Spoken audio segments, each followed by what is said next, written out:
Patuloy na nagbibigay serbisyo. Pag-asa at saya. GMA Regional TV. Kapuso ng bawat Pilipino.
This is GMA Regional TV Weekend News.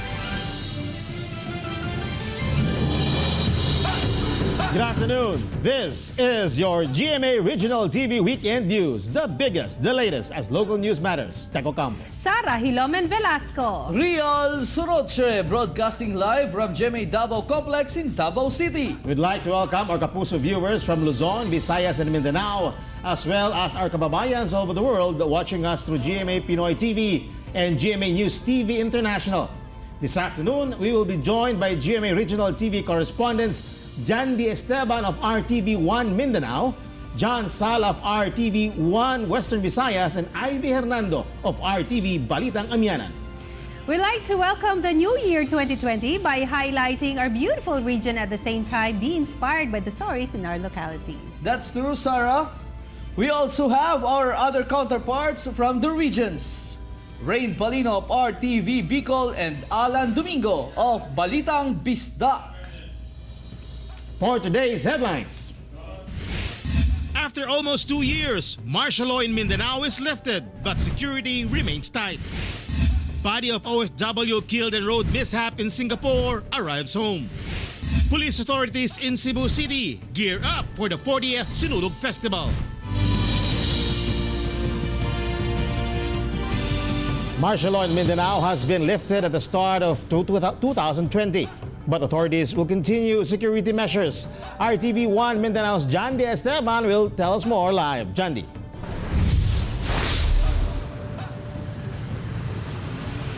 Tech martial law may have been lifted, but according to authorities, this does not mean that security procedures will be lax. At the start of 2020, Mindanao is no longer under martial law. Mindanao has been under martial law since May 2017, following the siege in Marawi City. Martial law empowers the military to carry out warrantless arrest to easily apprehend rebellion and terrorism suspects. According to Eastern Mindanao Command, the implementation of martial law has led to improved peace and order in communities and helped reduce supporters of the CPP, NPA, NDF. Surrender of about 740 regular NPA members and 1,169 members of the Militiang Bayan. Despite the lifting of martial law, authorities assured that tight security measures will remain and focused military operations will continue. In SAMAL Island, Davao del Norte, authorities will continue to implement tight border security over the island and will continue the regular marine patrol. Baka magkaroon ng impression ang mga threat group na mag-relax kami because martial is lifted. So the more that we are strict in our security measures. In Cagayan de Oro City, security forces assured that the current peace and order is maintained through the checkpoints set up in all entry and exit points in the city. Kamo mismo ang naka-experience nga wala ta naigo sa terorismo nga binuhatan. But in Davao City, Mayor Sara Duterte wants to extend the gun ban implementation. Ang ato ang intel community, ang ato ang intelligence network ato mang ginapahugtan ato amang pong ginamonitor ang matag insidente. The lifting of martial law drew mixed reactions from Mindanaoans. Mas maayom tong si Duterte nga martial law kay wa mo to yung problema, okay mo kay to iyang pagkuan kay wa mo to bubot. Diferensya gid siya ma'am kay kung may martial law siya ma'am mahigpit man gid siya ma'am. Kay kung wala po siya martial law abusado man pud gud ang uban. Mora man gyapong dagana. Ana lang. Okay ra kayo? Okay ra kayo ma'am nga wala na.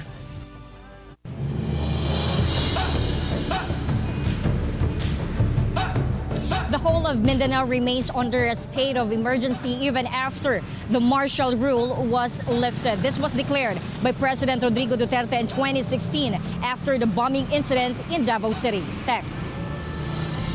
Thank you, Jandy Esteban. President Rodrigo Duterte has designated a new Chief of Staff of the Armed Forces of the Philippines. He is currently the commander of the Eastern Mindanao Command based in Davao City. We have this report. President Rodrigo Duterte signed the appointment of Eastern Mindanao Command Lieutenant General Filimon Santos Jr. as the new AFP Chief of Staff. The appointment of Lieutenant General Santos came after the recommendation of outgoing AFP Chief of Staff General Noel Clement, who served as AFP Chief of Staff for 3 months. Santos is a member of PMA Sinagtala class of 1986 and is also known for his skills as a veteran Army intelligence officer.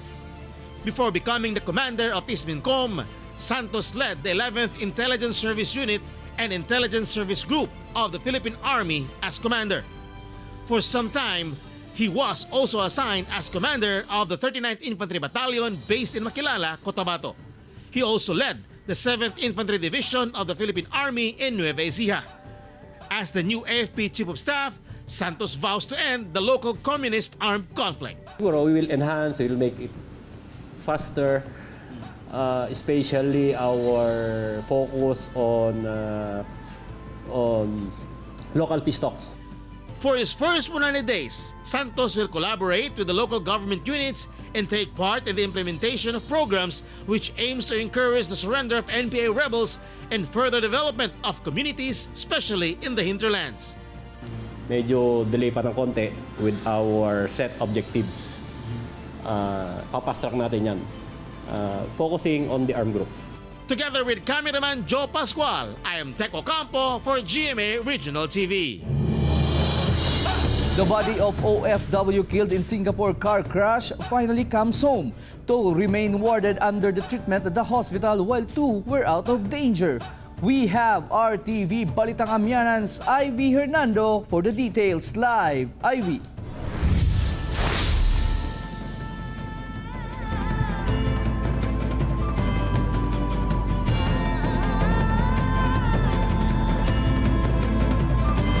Real, 2 overseas Filipino workers died while 4 others were injured in a car accident outside the Lucky Plaza Shopping Center on Orchard Road in Singapore. 2 of the victims in the fatal car crash are sisters from La Union who have been working as domestic helpers for the past 30 years.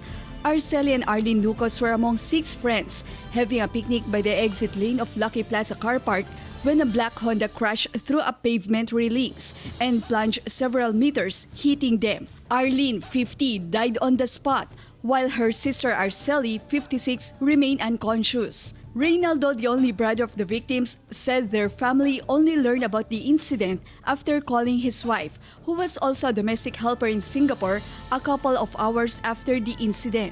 Malungkot, pero kakayanin namin dahil hindi natin hawak ang buhay natin. After schooling ng high school kasi, wala kaming kapasidad na magtuloy ng college, pero sila yung nagbigay ng tiwala na nag-initiate na ituloy ko, sila yung nag-volunteer na magbigay ng financial support. The remains of Arlene arrived in her hometown of La Union Wednesday evening. Before the tragic accident, Arceli was set to come home this January, while Arlene was supposed to come home in February. Nalulungkot, lalong-lalong nung binuksan yung kabaho ng aking kapatid. Medyo hindi yung masayan na mukha ang nakita ko. Meanwhile, the remains of the other OFW killed in the accident, Abigail Danao Leste, arrived in the Philippines yesterday. She was received by her family at the Ninoy Aquino International Airport and immediately brought back to their hometown in Tuguegarao City in Cagayan. The family of the victim appealed for justice and urged the government to file charges against the driver. The other victims, Laila Laudencia from San Fernando City, La Union, and Demet Limbawan from Isabela, have been discharged, while Arceli Nucos and Edna Limbawan from Isabela is still in the hospital for treatment.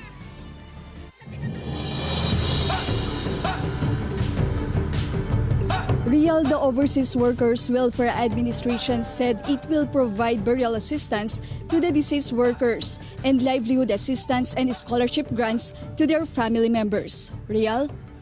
Thank you, Ivy Hernando. What was supposed to be a fun vacation turned into a nightmare after 3 foreigners met their death in separate incidents. Nico Sereno has the details. 2 Chinese nationals drowned last December 29 while on a sunset cruise on board a local sailboat or parao in PANGLAO, Bohol. The casualties were identified as a 56-year-old woman, Lan Rong, and a 63-year-old man, Lo Rinwei. The 2 victims, who were not wearing life jackets, fell off the parao due to strong winds that hit their boat as they were cruising along the Dolho Point in PANGLAO town. The victims were with 8 other Chinese tourists. The Western Bohol Coast Guard received a distress call from a yacht who rescued the passengers off the parao. In another holiday accident, a Japanese man died on January 2 while snorkeling in OSLOB, Cebu. 52-year-old Marinubu Kuriyama was pronounced dead on arrival at the OSLOB District Hospital. Based on the report received by the Philippine Coast Guard from the snorkeling guide, Marinubu had difficulty breathing while snorkeling. Blood had started coming out from Marinubu's nose and mouth. The Coast Guard on duty tried to revive the Japanese man at the shore before he was rushed to the hospital. The Coast Guard is still awaiting the results of the medical examination to determine the cause of death. I am Nico Sereno for GMA Regional TV. In Murcia, Negros Occidental, a man with gunshot wound was found dead, while in Sagay City, a police officer was injured after he was shot by a fellow policeman. Adrian Prietos has this report. In what could have been a happy reunion of friends turned into a bloody nightmare after Police Corporal Elver de la Cruz shot patrolman Axel Lago because of a heated argument. The 2 policemen were drinking together at Barangay Fabrica, Sagay City when the incident transpired. Ang panahon nato, nagagaday man sila ganit panyapon, wala man sang pagdinumtanay ni sa both parties based sa statement sang witness. Pero kung may istorya, hindi ko silang hindi sila nag-intindihanay kag nagbalisay mo na naglabot sa pagkatirway. Both are classmates in college. The suspect is deployed in Zamboanga as a member of the Special Action Force, while the victim is an officer in the Negros Occidental Police Provincial Office. The victim is still recovering at the hospital after sustaining an injury in his back. The suspect is now under the custody of Sagay City Police. 58-year-old Alejandro Panganiban was found dead near his motorcycle at Sitio Nato, Barangay Canlandog, Murcia. He was found with a gunshot wound on his back. Very silent ang mga tao rito, although na meron silang alam dun sa mga pangyayari. Nag-remain silent sila. Mostly kasi nagagantihan na lang ito. The place is known as a gateway for members of the New People's Army, which is why some people carry firearms to defend themselves. It has something to do with personal grudge na merong ang biktima na inano niya dun sa alleged suspect natin na something to about mga firearms siguro. Together with cameraman Reynald Castillo, I'm Adrian Prietos for GMA Regional TV. Despite the intensified campaign of the Department of Health, firecracker-related incidents were still recorded in different parts of the country. John Sala of RTV1 Western Visayas has the details live. John.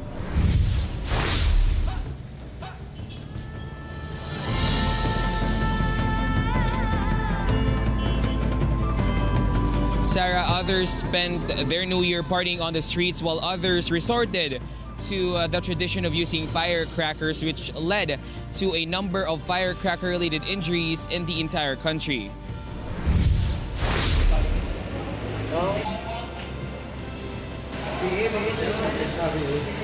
As the New Year 2020 rolled in on Wednesday, hospitals saw the arrival of patients injured by firecrackers. 13-year-old Christian was rushed to the Corazon Locsin Montelibano Memorial Regional Hospital in Bacolod City after a triangulo exploded on his hand. Ginkuha kong pulupok. Agin kumus.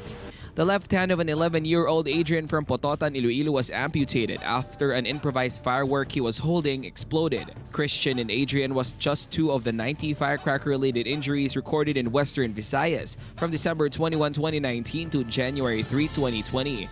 According to the Department of Health report, Negros Occidental has the highest recorded number of incidents with 37, followed by Iloilo Province with 20. Di pa kita ka-determine no, kung sa final report on January 5 at 5:59 a.m. ma-increase kita kag ma-decrease, pero hopefully ma-decrease man tani kita no. Welcoming the new year in Region 7 was generally peaceful but still with victims of firecracker-related injuries in Cebu. According to the Department of Health Regional Epidemiology Surveillance Unit 7, firecracker-related injuries include 1 case of amputation, 24 with arm or finger wounds, and 2 eye injuries. In the region, Cebu City has the highest number of recorded injuries with 12, Mandaue with 6, Lapu-Lapu with 3, and Minglanilla with 2 injuries. More than 90 people sustained fireworks-related injuries since December 21, according to the Department of Health Center for Health Development Region 1. The youngest victim is a year-old and the oldest at 60. 77.3% of fireworks-related incidents was in Pangasinan with 97 cases. 2 victims from Dagupan City underwent amputation. Ito po yung actual na nagpapaputok at sila nga po ay nagkaroon po ng injuries. 12 cases of fireworks-related injuries were also recorded in the Cordillera Administrative Region and Region 3. As of January 2, the Department of Health has recorded 288 firecracker-related injury across the country. Most cases were recorded in the National Capital Region with 143 injuries. DOH says that most of the patients sustained eye or hand injuries. Top causes of injuries are quitis, fountain, and lucis.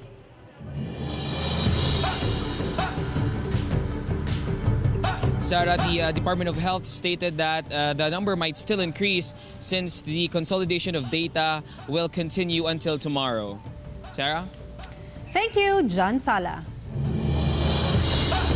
After the New Year revelry, 1.5 billion pesos worth of confiscated illegal fireworks were destroyed by Police Regional Office 7. Here's the report from Chona Carrion. These are the various fireworks confiscated by the police from the different areas in Region 7. Among some that confiscated are the Lugdog, Goodbye Philippines, and other banned firecrackers which were seized from Lapu-Lapu City, Mandaue City, Bohol, and other towns in the province of Cebu. The confiscated firecrackers were presented by police officials during the ceremonial destruction, where confiscated items were submerged in big drums filled with water. However, Police Brigadier General Edelbrando Usana, Deputy Regional Director for Administration of PRO7, said that they will be detonating these firecrackers in a safe place instead of soaking them in water, since this can still be recycled once dried. I-detonate eventually yan ng ating EOD in a certain place, and we are working out with a particular private company to help us out. So tulong na rin po ng mga mamayan para maisagawa yung total elimination or destruction nito pong mga illegal firecrackers. Some of these confiscated firecrackers are from the stockrooms of suppliers who will be facing charges. Appropriate action has to be done as well legally under RA 7381, yung illegal firecrackers law, no? And then also in accordance with the President's directive under EO Executive Order 28 as regards yung ban sa mga illegal firecrackers. Police in Pangasinan also held a ceremonial destruction of confiscated illegal firecrackers in Lingayen, Pangasinan. The seized illegal firecrackers included Piccolo, Goodbye Philippines, and Bin Laden. So ngayon nga ginagawa natin yung ceremonial destruction at nasa ganun may pakita natin sa ating mga kababayan na talagang dapat hindi gamitin itong mga illegal na paputok na ito. I am Chona Carion for GMA Regional TV. 8 for Typhoon Ursula victims in Panay continues. The Department of Agriculture Region 6 reported more than 200 million pesos worth of damage to agriculture. Zen Kelantang tells us more in this report. More than 200,000 families were affected by Typhoon Ursula from the provinces of Aklan, Antique, Capiz, and Iloilo on Christmas Day. A total of 252 million pesos worth of damage to crops, livestock, and agri-infrastructure was recorded by the Department of Agriculture Region 6. According to the DA, Typhoon Ursula dealt the biggest damage caused by a calamity in 2019. Philippine Crop Insurance Corporation assured that they will give 5,000 to 7,000 pesos per hectare for the 8,000 farmers affected. May initial kita nga intervention, no, mga checking nga na pang issue naton kay fast track naton last holiday season, no. May 8,000 kita ka-checki nga mga i-distribute sa aton nga mga farmers. Vegetable seeds, rice, corn, and other planting materials will also be given to the farmers. Ang possible nga seeds nga ihatag namon to affected area. So may buffer stock man kami. Basante ang sa mais. Kaya may available stocks kami. Meanwhile, the Department of Public Works and Highways has no recorded major damage in infrastructure. Along national roads, so tungod kay na nabahaan, so may aray kita ina nga mga potholes, so may mga minor erosions sa atong mga shoulders. So immediately kin respondihan ina sa aton nga mga maintenance workers in the field. The Department of Social Welfare and Development Region 6 has also provided relief to more than 1,000 families in 118 evacuation centers. Waters in all flooded areas have subsided, while communication and power lines are still being restored in remote rural areas. 3 provinces and 12 municipalities have already declared state of calamity. Together with cameraman Romel Porquia, Zen Kilantang for GMA Regional TV. A week after Typhoon Ursula devastated northern Cebu, GMA Regional TV visited the town of Daanbantayan to check up on its residents who, despite their ordeal, remain resilient. Here's Alan Domingo to tell us more. The towns of Daanbantayan and Midilian, located in the northern part of Cebu, suffered heavily in the wake of Typhoon Ursula. Thousands were left homeless. And based on the initial assessment of the Provincial Disaster Risk Reduction Management Office, the damage to northern Cebu reached over 100 million pesos. On the way to these northern towns, GMA Regional TV chanced upon residents of Kinatarkan Island, one of the areas hit by the typhoon, on their way home to their island. Most lost their homes, but remained resilient to face yet the new challenges in 2020. They brought with them food for their medianoche. Bisan amo nang natabo, awo kilang gyapon. Adawatan gyapon amo. Salamat nga bohe, maayong gyapon am lawas. The runt of Ursula is evident in the boardwalk to the pier. The ground had big cracks and the dock was destroyed. The family of Manang Alicia Risgado living on the mainland of Daanbantayan was able to repair their house. They welcomed the new year with a simple meal of bread and coffee. Manang Alicia says what is important is that all of them are alive and safe after the calamity. Bahala nag-amo bay nangaguba basta nga kami mailaglawas so alay ni tabo sa amo. Together with Godfrey Rillian, I'm Alan Domingo for GMA Regional TV. Happy New Year, everyone, and here's our weather update for today. We don't have any low-pressure area or tropical cyclone within the Philippine area of responsibility, but we have the tail end of a cold front that is bringing cloudy skies and some scattered rain showers over the provinces of Bicol Region and eastern Visayas.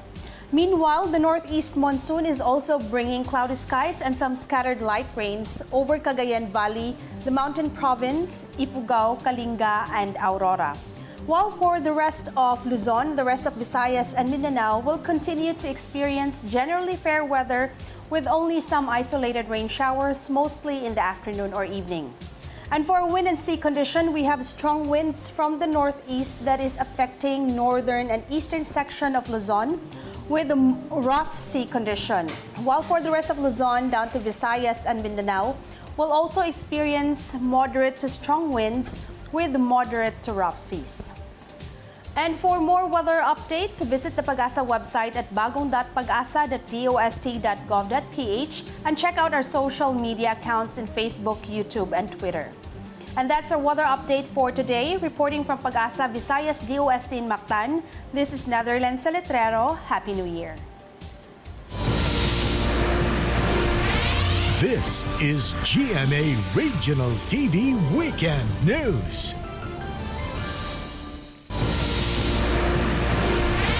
This is GMA Regional TV Weekend News. After the Christmas and New Year's celebrations, police authorities in Cebu City are now gearing up for the yearly Sinulog festivities. Here's a live update from Alan Domingo of RTV Balitang Bisdak. Alan?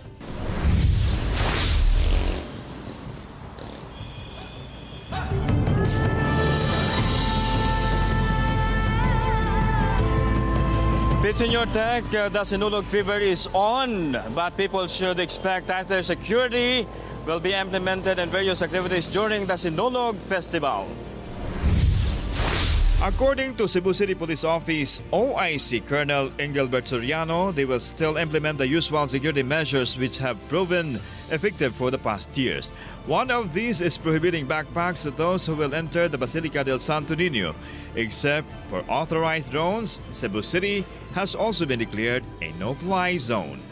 For the third year, a cellular signal shutdown is again being considered.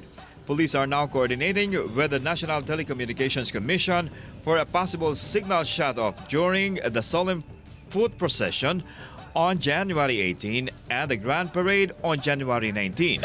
Support groups or force multipliers will augment local police in implementing peace and order during the festivities.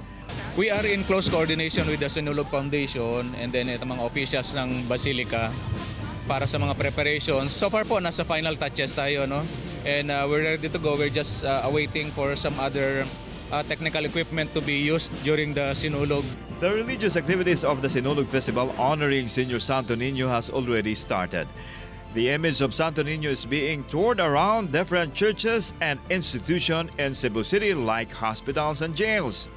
The first stop was the Santo Tomas de Villanueva Parish in Poblacion Pardo, where the image was warmly welcomed by the parishioners with the traditional Sinulog dance. According to Father Pacifico Nuhara, director of the Basilica del Santo Niño, bringing the image around the city is meant to make the people closer to the Santo Niño. Sayod kita nga dili tanan makabisita niya dito sa Basilica. Labi na nga ito makaigsunan po nga maglisod og lakaw. At least nga siya mismo mao'y mo bisita. So mao na nga gihatagan sila og pagtagad. Mao ni nga gihimo kining maong pagbisita karon.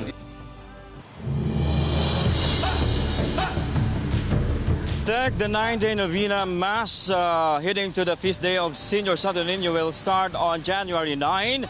Daily masses will be offered early from 4 a.m. to 8 p.m. Meanwhile, the Sinulog Grand Showdown will be on January 19, the third Sunday of the month. Thank you, Alan Domingo and Bitsenyor. The New Year celebration brought with it several vehicular accidents, some of which were caught on CCTV. We have this report. CCTV footage showed a tricycle on the highway in Alegria, Surigao del Norte when suddenly the tricycle crossed to the other lane and collided with an oncoming passenger bus. The tricycle crumbled, throwing its passengers and a load of live pigs. The tricycle driver and 2 passengers died, as well as the livestock. Meanwhile, the bus driver is facing possible charges of reckless imprudence resulting to multiple homicide and damage to property. In AGOON, La Union, also caught on CCTV, was a white van which rammed into a parked police car. The van was swerving as it eluded the traffic light. A man standing at the police outpost was almost hit by the swerving van. The collision also caused the police car to hit a nearby pasalubong center. A few seconds after the crash, a policeman was seen emerging from the police car. Fortunately, no one was hurt in the accident. Kung wala yung ating patrol ng pulis doon na nakapark, ay mas grabe pa sana yung damages ng pasalubong center. Yun naman ay naidlip naman yung driver. In MOLO, Iloilo, a collision between a motorcycle and a taxi left one person dead and 4 others injured at the height of the New Year celebration. According to the taxi driver Aris Jan Dabucon, he was avoiding the people partying in the middle of the street, but his vision was blocked by smoke coming from a lighted fountain fireworks nearby, resulting in the collision. The motorcycle driver died after sustaining severe head injuries. 3 minors and the senior citizen were also injured. May nagbunggo sa tubang ko, nagpaglupok sa airbag ko, nawari kong manubila, nga pakadto sa wala.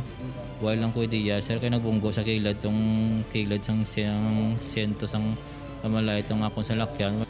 I am Real Soroche for GMA Regional TV. A group of riding in tandem masked men tagged as the Davao Bunal squad who made their first appearance 3 months ago since again victimizing Davao City residents by hitting them. However, victims claim to be innocent and did not violate any law. Our Jill Relator has this report. CCTV footage in an internet cafe in Bukana, Barangay 76-A, Davao City show a group of motorcycle riders arriving at the area. Their faces cannot be seen because they were wearing masks. One of them entered the establishment and hit 4 gamers one by one with a whip. After one victim reacted, the suspect gestured to pull something out of his bag, allegedly a gun. A few minutes after, the suspects immediately left the area. Management of the internet cafe says that the patrons at the time of the attack were not minors, nor were they violating any laws. Na may part-time job gudri nya mo to nang kato nga time kay wala man toy duty. Yan nanula lang ang mga mga trabante. Yan nanulod ra sila galit namunal. The staff said they strictly follow the no minors allowed policy in accordance with the 10 p.m. curfew in Davao City. Minors who violate the curfew will be reported to the police. May mga na-interview sila na tao na wala pong involved dito na minor. So, dinidetermine namin kung sino ba itong may gawa nito. So, isang inaano namin, baka away-away lang ng mga grupo. In October last year, a similar group of masked men launched attacks in different barangays, targeting young people who were still outside after curfew hours, hitting them with sticks. Barangay officials believed the masked men meant to discipline teenagers and young men involved in a series of riots in the city. They called out to the so-called Davao Bunal squad not to victimize individuals who have no clear violations. Victims at the time cried foul, claiming that they were all innocents. The Davao City Police denied that they were behind the harmful acts and said they are also investigating the incidents. Together with cameraman Jojo Sularte, I am Orgil Relator for GMA Regional TV. Following the death of another OFW in Kuwait, families of domestic helpers based in the Bicol region shared experiences of their loved ones working the said country. Rain Palino of RTV Bicol has the details live. Rain. Real with the death of Ginelyn Villavende, a domestic helper who was allegedly maltreated by her employers, the Department of Labor and Employment recently proposed to partially ban the deployment of household workers in Kuwait. According to the Overseas Workers Welfare Administration Region 5, there are 211,910 Bicolano OFW OWA members.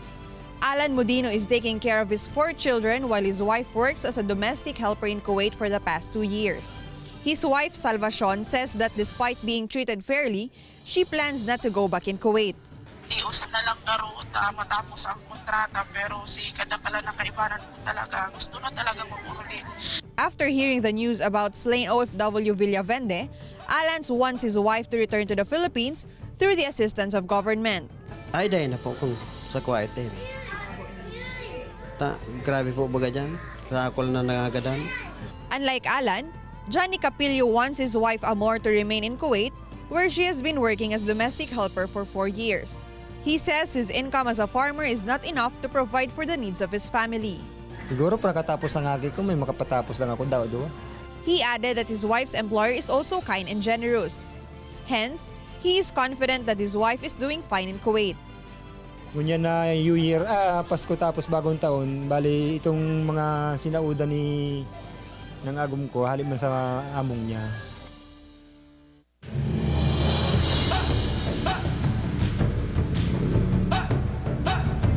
Real authorities are now coordinating with the ambassador of Kuwait. Meanwhile, Bicolanos who work as domestic helper in Kuwait are waiting for the succeeding actions of the government. Real. Thank you, Rain Paulino. The video of a charming 6-year-old Cebuana with flawless English accent has gone viral on social media. Let's get to know her in this report from Luan Mayrondina. A true-blooded Bisaya, this girl can pass for a foreigner because of her ability to speak fluent English. Hello. As if today there is no water. This post generated different reactions as she talks about shortage in water supply, but with an accent. Naanay agas. She is 6-year-old Rebecca Lim.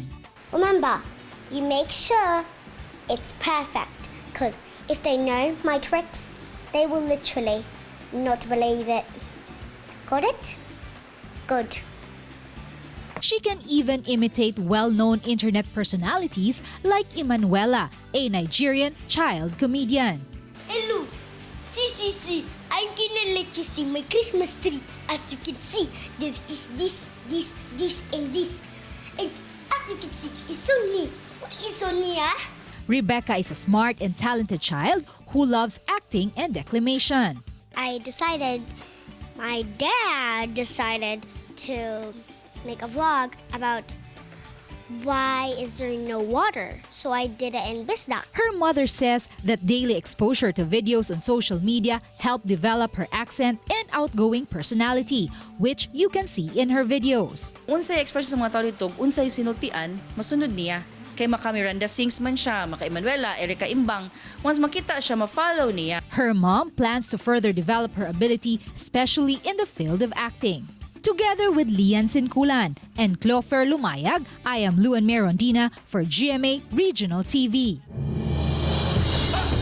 Members of a fisherfolk-based cooperative held a protest calling on the government to strictly impose laws on unregulated fishing in the Davao Gulf. We have this report. Members of the Barug Katauhan sa Governor Generoso Multipurpose Cooperative from Davao Oriental hosted a prayer and silent protest in Davao City, which they called Holy Hunger Strike.